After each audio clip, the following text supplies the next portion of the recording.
శబ్దం లేకుండా అంధకారంలో మునిగిపోయిన షాపింగ్ మాల్ బయట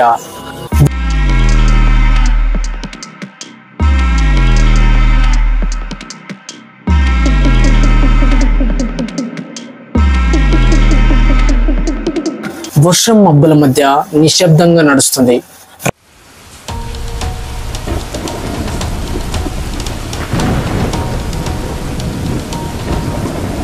రాత్రి 9 గంటలు దాటి ఉంటుంది. మలేషియాలోని బంగ్సర్ షాపింగ్ మాల్ కాంప్లెక్స్ బయటకు వస్తున్న అండ్ కురుస్తున్న వర్షాన్ని చూసుకుంటూ ఒక అమ్మాయి కానీ ఓంగ్ చేతిలో ఒక చిన్న బ్యాగ్ పట్టుకొని బయటకు నడుస్తుంది. ఆమె ముఖంలో ఆ చిరునవ్వు, ఆమె నడకల్లో ఆ ధైర్యం, ఇవన్నీ చూసిన వాళ్ళకు ఆమె జీవితంలో ఎటువంటి ప్రమాదం ఎదురయ్యే అవకాశం ఉందనిపించదు. కానీ ఓంగ్ అమెరికాలో పుట్టి పెరిగిన మలేషియన్ మహిళ. న్యూయార్క్లో సాఫ్ట్వేర్ అనలిస్ట్గా పనిచేస్తూ సెలవుల్లో మలేషియాకు వచ్చింది. మానసికంగా చాలా స్థిరంగా ఉండే వ్యక్తి. ఆ రోజు రాత్రి అమ్మ అక్కతో కలిసి బయటకు డిన్నర్కు వచ్చారు. మాల్లో సరదాగా షాపింగ్ చేశాక చివరగా పార్కింగ్ లాట్ వైపు వెళ్లే ముందు, అమ్మ మీరు కార్ తీసుకొని వెనక గేట్కి వచ్చేయండి, నేను టికెట్ తీసుకొని వస్తా అని ఓ సింపుల్ మాట అనింది.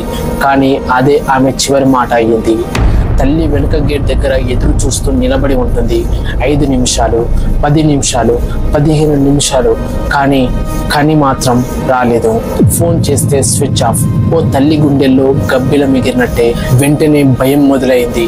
షాపింగ్ మాల్లో వెతికారు, పార్కింగ్ లాట్ అంతా తిరిగారు, ఎక్కడ లేదు. తర్వాత పోలీస్ స్టేషన్కి వెళ్ళారు.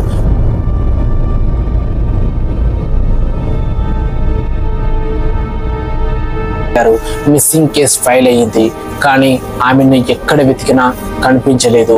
పోలీసులు షాపింగ్ మాల్లోని CCTV ఫుటేజెస్ చెక్ చేశారు. కానీ ఓ పార్కింగ్ లోకి వెళ్ళడం కనిపించింది. తర్వాత ఓ వెనకడుగు తీసుకుంటుంది. ఆమె చేతిలో బ్యాగ్ ఉంది. కానీ తర్వాత ఆమె ఓ కార్ వెనుక సీట్లో కనిపించింది. కార్ డ్రైవింగ్ చేసే వ్యక్తి ఆమె కాదు, ఎవరో అన్నోన్ పర్సన్. ఆ కార్ బయటికి వెళ్తుంది కానీ కనిపించదు. వెంటనే పోలీసుల దృష్టి ఆ వ్యక్తి మీద పడింది. అహ్మద్ నజీబ్ బిన్ జైనల్ అబిడిన్. ఓ కాలేజీ డ్రాప్ అవుట్. ఒకప్పుడు టెలివిజన్లో కాసేపు పనిచేసిన వాడు. కానీ తర్వాత జీవనోపాధి కోసం క్లీనింగ్ సర్వీస్ పనులు చేస్తూ తిరుగుతుండేవాడు. గతంలో కూడా కొన్ని లైంగిక ఆరోపణలతో పోలీసులు గమనించారు. కానీ ప్రూఫ్ లేక మానేశారు. పోలీసులు అతన్ని ట్రాక్ చేశారు. ఇంట్లో రైడ్ చేశారు. కనికి సంబంధించిన బట్టలు, ఆమె చేతి బ్యాగ్, మరికొన్ని వస్తువులు దొరికాయి. అతని కారులో రక్తపు ఆనవాళ్ళు, టైర్ ట్రాకులు, CCTV ఫుటేజ్ అన్నీ అతని వైపు తిరిగాయి. క్రమంగా కథ బయటకు వచ్చింది.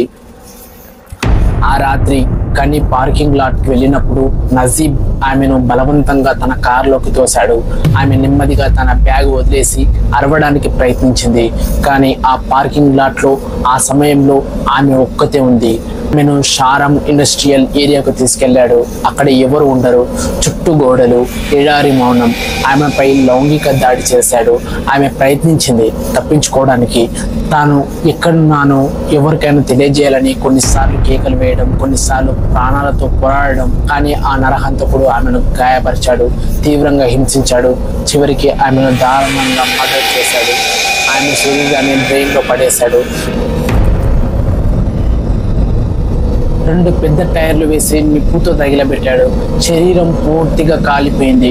4 రోజుల తర్వాత ఓ లేబర్ వాడికి వాసన వచ్చి పోలీసులకు సమాచారం ఇచ్చాడు. అక్కడ కనిపించిన విరిగిన మానవ శరీరం. తర్వాత డీటెయిల్స్ చెప్తున్నాయి.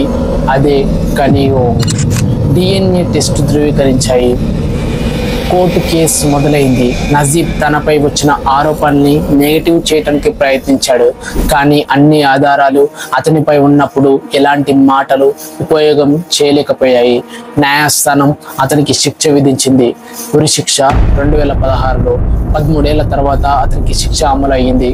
కానీ తల్లి కోర్టు బయట కూర్చొని నిశ్శబ్దంగా కన్నీళ్లతో చూసింది. కని ఓం కథ ఒక అమ్మాయి జీవితంలో చోటు చేసుకున్న అతి దారుణమైన మిస్సింగ్ కేసు మాత్రమే కాదు, అది మలేషియా ప్రజల మనసుల్ని కదిలించిన సంఘటన. ఆమె పేరుతో ఫౌండేషన్లు మొదలయ్యాయి. మహిళా భద్రతపై అవగాహన పెరిగింది.